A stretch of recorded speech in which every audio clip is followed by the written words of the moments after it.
बिलासपुर में संभागीय समीक्षा बैठक के दौरान स्वास्थ्य मंत्री श्याम बिहारी जायसवाल ने बिलासपुर के सिम्स के डीन और मेडिकल सुपरिंटेंडेंट को सस्पेंड कर दिया। इन दोनों अफसरों के खिलाफ लगातार लापरवाही की शिकायतें आ रही थी।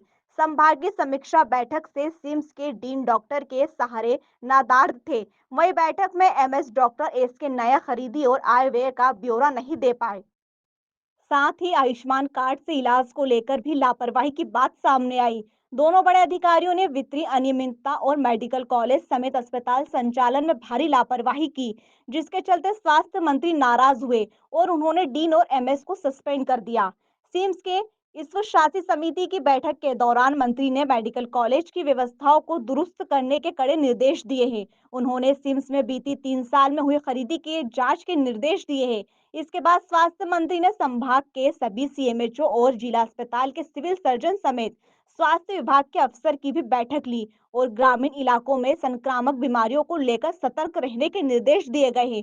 मंत्री ने समय पर अस्पताल पहुंचाने और लोगों का समुचित इलाज करने के निर्देश सभी अफसर को दिए। स्वास्थ्य एवं परिवार कल्याण तथा चिकित्सा शिक्षा विभाग के मंत्री श्याम बिहारी जायसवाल ने बिलासपुर में सिम्स के विस्तार के रूप में कोनी में बन रहे मल्टी स्पेशलिटी हॉस्पिटल भवन का भी निरीक्षण किया। जिले में मात्र 85 लोगों के खिलाफ कार्रवाई हुई है। 800 से ज्यादा झोलाछाप डॉक्टर हैं। सरकार लगातार ऐसे लोगों के खिलाफ कर रहे हैं जिनके पास किसी प्रकार के डिग्री डिप्लोमा नहीं है। चूँकि सामान्यतः जो है गांव में जो बीएमएस, बीएचएमएस या अन्य ऐसे डिग्री धारक होते हैं जो इलाज कर सकते हैं और उनको सामान्य तौर पर लोग झोला छाप डॉक्टर बोलते हैं, परंतु ऐसा नहीं है।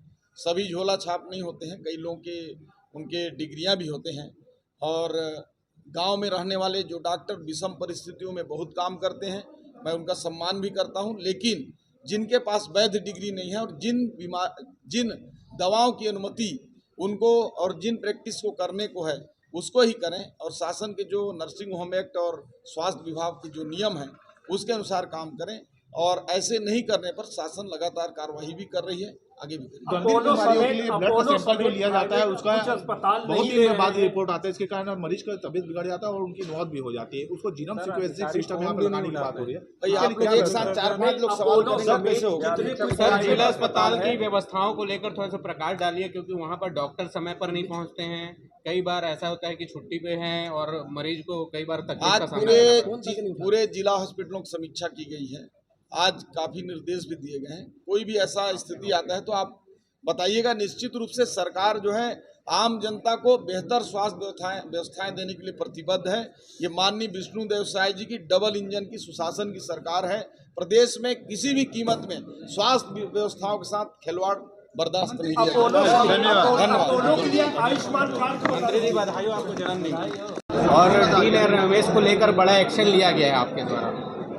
देखिए, आज सुबह से ही पूरा समय सुबह से लेकर शाम तक बिलासपुर के नाम था। क्योंकि बिलासपुर मध्य छत्तीसगढ़ का एक महत्वपूर्ण केंद्र है और स्वास्थ्य सुविधाओं की दृष्टि से जब हम अंबिकापुर से निकलेंगे तो बीच में ऐसा कोई बड़ा केंद्र नहीं है जिससे कि लोगों को विशेष परिस्थिति में कोई राहत मिल सके और यहाँ के बाद सीधे रायपुर में ही सुविधा मिलती है। इसलिए बिलासपुर में स्वास्थ्य सुविधाओं को सुदृढ़ करना ये सरकार की पहली प्राथमिकता और जवाबदारी है। इसी कड़ी में हमारे माननीय मुख्यमंत्री जी ने विशेष निर्देश देकर मुझे कहा है कि पूरे प्रदेश में स्वास्थ्य की व्यवस्थाएं आम जनता तक सुलभ पहुंच सके और आज इसी कड़ी में जो हम लगातार संभागों में, बस्तर में, सरगुजा में, मध्य क्षेत्र में, रायपुर में, सभी जगह व्यवस्थाओं को ठीक करने के लिए जा रहे हैं। उसी में आज बिलासपुर शुरुआत में जो सुपर स्पेशलिटी है उसका दौरा हमने किया, उसकी समय सीमा तय किया है। नवंबर के प्रथम सप्ताह में उसको शुरुआत हम लोग करने जा रहे हैं। उसकी समय सीमा निर्धारित हो चुकी है।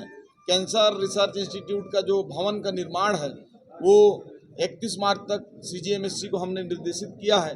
इसके बाद अभी मेडिकल कॉलेज और सिम्स हॉस्पिटल का अभी जो स्वशासी परिषद है उसकी बैठक हुई और उसमें तमाम निर्णय लिए गए और उसके पश्चात जो है अभी हमारे जो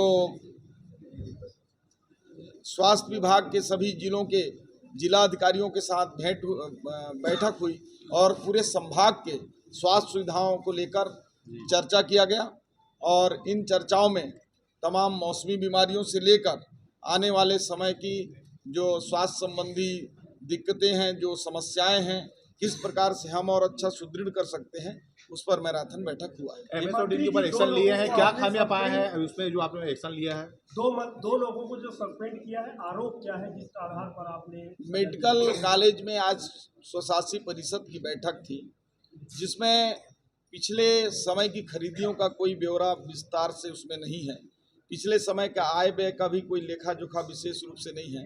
आयुष्मान से प्राप्त आवक और जावक का स्पष्ट उल्लेख नहीं है और कई ऐसे वित्तीय अनियमितता की आशंका है, जिसको देखते हुए आयुष्मान का और 3 साल की खरीदी की जांच के निर्देश आज के स्वशासी परिषद में तय हुआ है और इसको यहाँ के तत्कालीन डीन और एमएस के रहते जो संभव नहीं होता, इसलिए शासन के नियमों के अनुसार उनको निलंबित करके जांच इसकी करने हेतु निर्देश दिया। तब तक कौन जिम्मेदारी दर्ज की जाएगी जी इनके खिलाफ कोई एफआईआर खरीदी मामले पर? जी नहीं, अभी जांच तो होगा, जांच के बाद जो भी आएगा उसमें निर्णय लेंगे। बाकी जांच कुछ होगा क्या?